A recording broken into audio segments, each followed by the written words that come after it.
قبل ما نبدأ نصلي على النبي. بيبدأ الفيلم بدري ووالدته باركر اللي بيكونوا بيودعوا كل أقاربهم وأصدقائهم علشان هيسافروا للصين، علشان والدة دري عندها شغل هناك، وبيوصلوا دري وأمه للصين، وبيقابل دري هاري اللي بيكون جارهم الجديد، وبيتعرفوا على بعض وبيساعدهم في شيل الشنط. بس ديري بيكون زعلان لأنه ساب بلده وأصدقائه وراح للصين، فبتاخده والدته في حضنها وبتهديه، وبعدها بتسيبه وبتروح تاخد دش وبتلاقي المية السخنة مش شغالة، فبتطلب من دري إنه ينزل يشوف عامل صيانة علشان يصلحها، وبينزل دري لبتوع الأمن وبيسألهم، فبيعرفوا على مكان السيد هاني اللي بيكون ماسك المنطقة في تصليح المية. ولما بيوصل دري بيتكلم مع السيد هان وبيقول له احنا وصلنا لشقتنا الجديدة وفي عطل في المية السخنة وعايزينك تصلحها، لكن بيتجاهله خالص فبيسيبه دري وبيمشي، وبيروح للحديقة اللي جنب السكن وبيقابل هاري جارهم الجديد، وبيخليه يلعب معاهم كرة السلة لكن بيحدفها غلط، وبيشوف دري بنت في الحديقة فبيعجب بيها، فبيشجعه هاري انه يروح يكلمها، وفعلا بيروح دري يتعرف عليها، وبيكون اسمها ليو وبتدرس الموسيقى. فبيجي ولد صيني اسمه جون ومعاه اصحابه وبيضايق ليو وبيرمي لها الورق بتاعها على الارض، فبيساعدها دري وبيجيبهولها، لكن الولد الصيني بيضرب دري وقع على الارض، فبيقوم دري علشان يضربه لكن جون اقوى منه، وبيضربه وبيشيله وبيرميه على الارض، فبتشوفه ليه وبتجري عليه وبتحاول تساعده. وهاري لما شافه راح علشان يطمن عليه هو كمان. وتاني يوم بيصحى دريه بدري واخد المكياج بتاع والدته علشان يداري مكان البوكس اللي واخده من جون، وفضل يحضر نفسه علشان والدته هتوديه المدرسة الجديدة، وبيلبس كاب على راسه. لما بتشوفه والدته ما بتاخدش بالها من حاجة، فبتاخده والدته توديه للمدرسة، وهناك بيقابله المديرة فبتقول له ممنوع لبس الكاب في المدرسة، فبتشيل والدته الكاب من على راسه وبتتفاجئ بالإصابة اللي في وشه وبتسأله وبتقول له من ايه ده، فبيقول لها دري انا اتخبطت وانا ماشي.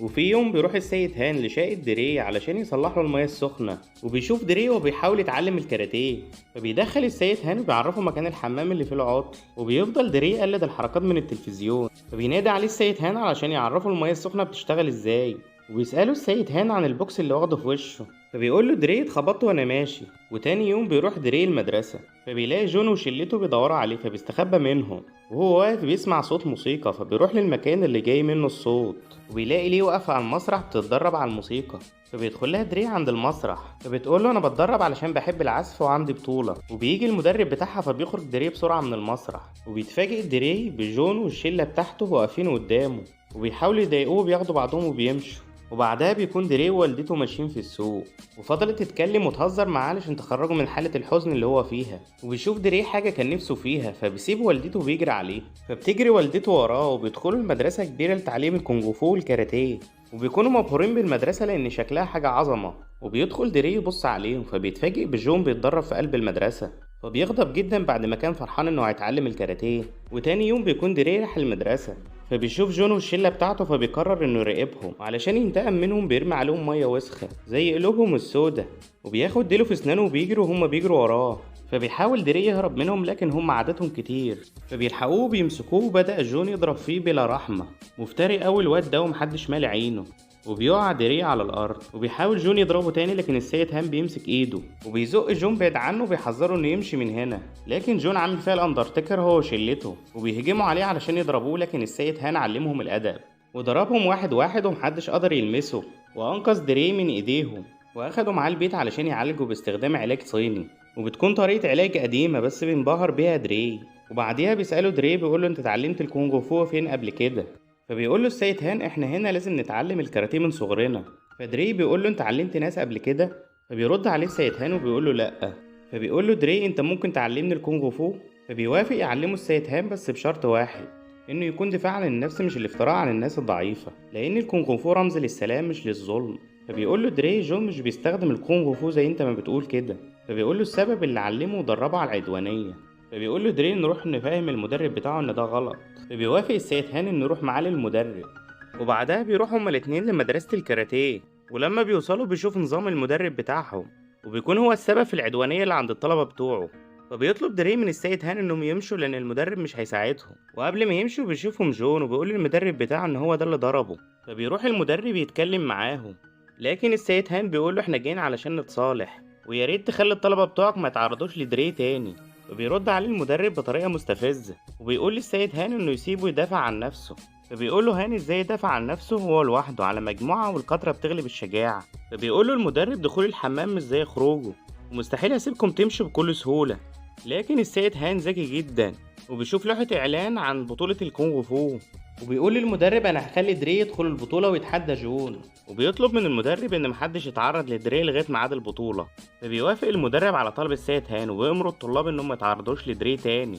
وقبل ما بيمشوا بيهددهم المدرب وبيقول لهم لو ما حضرتوش البطولة نهايتكم هتكون على ايدي. لكن دري ما بيكونش فاهم كلامه لانه كان بيتكلم بالصيني. فبيسأل السيد هان وبيقول له هما كده مش هيتعرضوا لي تاني؟ فبيقول له مش بالظبط كده، بس لغاية ميعاد البطولة، لانك هتتحدى جون في البطولة دي. فبيخاف دري من اللي حصل، لكن هان بيقول له متخافش انا هدربك. وتاني يوم بيروح دري للسيد هان علشان يعلمه، وبيطلب منه انه يقلع الجاكيت بتاعه ويعلقه وبعدين يرميه على الارض ويرجع يلبسه تاني. وبيفضل دري يعمل الموضوع ده كل يوم بالليل وبالنهار، واستمر التدريب على كده لغاية لما بيجي يوم وبيزهق دري. وبيقول للسيد هان انا كده مش بتعلم حاجة وانا همشي حتى لو هيضربوني. فبيقول له وريني انت بتقلع الجاكيت ازاي. وهنا بيوري له السيد هان حركة ايده، وبيوري له حركات الدفاع عن النفس، وان كل حركة ليها هدف. وفضل يمرنه السيد هان ودري بيكون متحمس جدا. فبيقول له السيد هان ان كل حركة بنعملها في حياتنا الكونغ فو جزء منها. وبعدها بياخد السيد هان دري في رحلة بالقطر، وبيوصلوا لقمة جبل علشان دري يشرب من بئر التنين. وهم طالعين بيشوف دري واحدة بتتحكم في الأفعى بحركتها وبتخليها تعمل كل حاجة هي بتعملها. وبيوصلوا لمكان بئر التنين، وبيقول له السيد هان لو شربت من بئر التنين محدش هيقدر يهزمك. وفعلا بيشرب دري لغاية لما بيشبع. وبيسأل دري السيد هان عن البنت اللي كانت بتقلد حركات الأفعى. فبيقول له السيد هان الأفعى هي اللي كانت بتقلدها. وبيشاور له السيد هان عن المية وبيقول له انت شايف ايه؟ فبيقول له دري انا شايف وشي في المية. فبيقول له البنت كأنها المية بتتحرك في صمت وهدوء. وبيرجعوا من الرحلة وبيستمر تدريبه كل يوم، والتدريبات بتكون صعبة وعنيفة جدا، وكل يوم بيتعلم حركات جديدة وبيطور من نفسه. وبيروح دري يشوف ليه فبيلاقيها متوترة وخايفة بسبب الامتحان بتاع الموسيقى. فبيطمنها دري بيقول لها انا هحضر معاك ومش هسيبك. وبتكون اتأخرت على الامتحان بسبب دري، وباباها بيكون واقف مستنيها وبياخدها بسرعة يوديها الامتحان. فبيجري دري بسرعة عشان يلحق العرض بتاع ليه، لأنه وعدها إنه هيحضر معاها. وبيوصل دري وبيلاقيها بتعزف حلوة قوي. وبعد ليه ما بتخلص العرض بتاعها بتروح لدري وبتقول له إنهم ما ينفعوش يكملوا مع بعض وما ينفعش يكونوا أصحاب تاني. فبيزعل دري وبيكون مخنوق جدا وبيروح للسيد هان علشان يتدرب معاه. فبيلاقي السيد هان بيكسر في العربية بتاعته اللي كان بيصلح فيها قبل كده. فبيسأله دري وبيقول له انت بتعمل كده ليه؟ فبيقول له السيد هان ان كل سنة بيصلح فيها العربية، وبعد ما بخلصها بيجي يوم وفاة مراتي وابني فبرجع اكسرها تاني، والسبب ان عملت حادثة بالعربية دي وهم كانوا معايا وانا اللي كنت سايق العربية وكنت سكران. وبتمر الايام وبتعلم دري حركات جديدة وبيتطور اكتر مع التدريبات. وبعدها بيروح دري للبيت بتاع ليه علشان يعتذر لباباها لانه السبب في تأخير ليه عن المسابقة. فبيلاقي باباها ان دري بيحبها وبيوافق على جوازهم. جواز ايه يا جماعة؟ قصدي انهم يرجعوا اصدقاء تاني. فبيفرح دري وبيطلب منهم انهم يحضروا معاه البطولة. وبيجي ميعاد البطولة بيكون دري متوتر وخايف، لكن السيد هان بيشجعه وبيقول له انت اقوى واحد في البطولة. وبيفوز دري في اول مباراة بكل شجاعة، وبيدخل دري في المباراة التانية وهو واثق من نفسه وفعلا بيفوز. وبتيجي بقى المباراة التالتة وبيقابل دري واحد من المجموعة اللي كانت بتضربه، وفعلا بيفوز عليه دري بس بيضربه الولد في بطنه وبيصيبه. وبينجح دري انه يوصل النصف النهائي من البطولة، وهيقابل ولد قوي جدا من المجموعة اللي كانت بتضربه. فبيقول له المدرب بتاعه انا مش عايزك تفوز، انا عايزك تكسر رجله وتشيل حركته. وبتبدأ المباراة وكل تركيز الولد على رجل دري، واول ما بيمسك رجله فضل يضرب فيها ضرب قوي جدا لغاية لما رجله بتنكسر. فبيجري السيد هان علشان يطمن على دري، وبيشوف الحكم اللي حصل وبيستبعد الولد من المباراة. فبياخدوا السيد هان للمستشفى علشان يطمن عليه. فبيقول له الدكتور ان للاسف دري مش هيقدر يلعب المباراة الاخيرة، وبيعلن المسؤول ان فاضل 5 دقايق لو دري ما رجعش هنعلن ان الفائز هو جون. ودري بيكون زعلان جدا بس بيصمم انه يكمل المباراة، وبيطلب من السيد هان ان يعالجه بنفس الطريقة الصينية القديمة اللي عالجه بيها قبل كده. وبيخرج السيد هان وبيقول للمسؤولين ان دري جاي، وبيتفاجئوا كل الموجودين ان دري دخل المسابقة وبقى كويس، والمدرب كمان بيسقف له، الجماهير كلها بتشجعه. وبدأت المباراة النهائية، وبيحاول دري انه يبعد رجله المصابة عن جون، وبنشوفه هو بيتفادى جون بحركته الرشيقة، بس جون بيضربه ضربة قوية جدا وبيطيره من على الحلبة. وبيرجع دري تاني بعد ما خسر نقطة، والمرة دي بيقدر دري يضرب جون ضربة قوية وبيقع على الأرض وبياخد نقطة، وكده بقى التعادل. وبيقدر دري يتغلب عليه ويهزمه للمرة التانية. وبينادي المدرب على جون في فترة الراحة بتاعة المباراة، وبيطلب منه المدرب ان يلعب على رجل دري المصابة. وبتبدأ المباراة من تاني، وبيقدر جون ان يتغلب على دري وبيضربه ضربة قوية في رجله المصابة وبيقع على الأرض. والنتيجة كده أصبحت التعادل 2-2.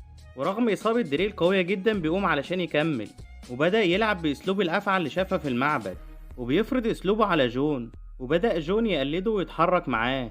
وأول الحكم ما بدأ اللعب دري بيطير في الهوا، وبيضرب جون ضربة قوية خلصت عليه، وبتكون هي دي النقطة التالتة اللي بيفوز بها دري، وبيطلع المسؤول عشان يدي الجائزة لدري.